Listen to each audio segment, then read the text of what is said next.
Hi everyone, my name is Amy, and in this video, I'll show you how to add the Popper Appointment Booking widget to your Elementor website. An appointment booking widget can help your visitors schedule meetings easily, improve conversions, and make your website feel more professional and organized. So let's get started.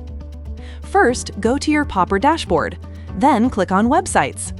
After that, click on Add New Website and enter your Elementor website link. Once you've added the link, click on Add Website. Next, go to your WordPress dashboard.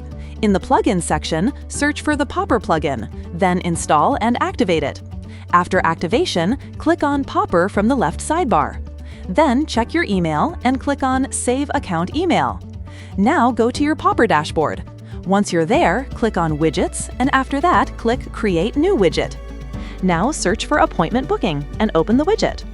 Once the widget opens, the first thing you'll see is the Content tab.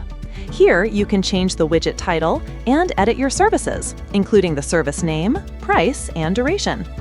Next, go to Branding, where you can change the logo and cover image. In the Business Profile section, you can turn the profile display on or off and customize it. Then, under Notifications, you can enable the setting to send appointment notifications and choose the reminder time, such as 1 hour before or 2 hours before. After that, go to the Availability tab. Here, you can select the time zone, choose the booking window, and edit your weekly schedule and available time. In the Design tab, you can choose whether to add the widget as an embed, an inline, or a floating button.